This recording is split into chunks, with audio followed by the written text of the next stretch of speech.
Well, as I continue along with the restoration of this 1985 Mazda RX7 FB, one of the things I'm doing is putting an FC engine with control. So this is what's going to go underneath the floor on the passenger side. It's still utilizing the same mounting structure, the metal substrate, the the Megatune engine controller, master relay, fuel relay, and fuse block is going in, along with a wideband controller. So I'm in the process right now of doing the wiring for all of this and making up the new wiring harness for the engine controller. And then over here I have built a test stand. And what this is basically I want to run this engine on a stand before I go and put it in the engine. I spend a lot of time restoring the body, and I don't want to be scratching it up and leaning over it a lot of times trying to get the bugs and the kinks out of this engine with all the changes I've made over the last 2 years. So part of that, as you can see here, I had to build a fuel tank, and I did that yesterday. Unfortunately, the video card that I did some of the pictures on in the movie corrupted, so I wasn't able to retrieve it, so I'm reshooting this. The original intention years ago was I took this FC engine out of an 86, and we did some work on it, and you've seen the picture show on it.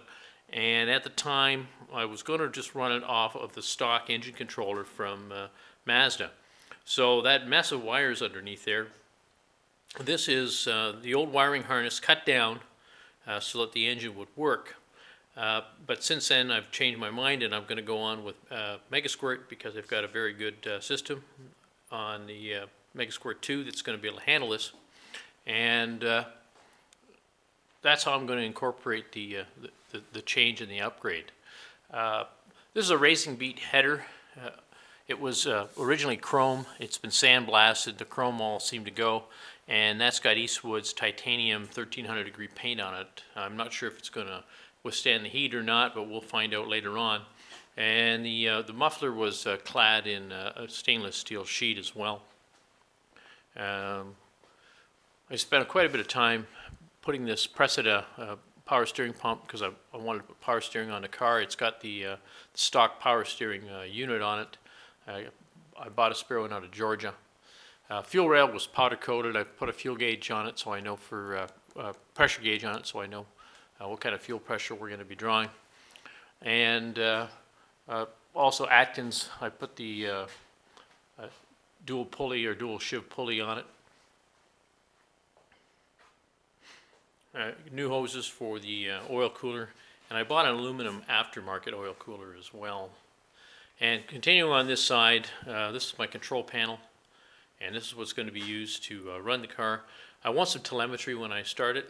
I want to see if I've got oil pressure, certainly temperature, and RPM. I've still got to put the throttle mechanism in. I've got all the hardware, but I haven't built it yet. So this is a progress. The slave cylinder, I ended up taking it all apart, and I powder coated that as well. And I'm also using all silicone rubber vacuum hoses. They've been installed, but of course when you do this kind of a project, you're taking it apart many times, building wiring harness and getting everything to fit. So that'll give you an idea of what is going on, where we're at with the project. I'm hoping maybe within the next month I'll have this ready to go, and you'll be able to see a video of it running.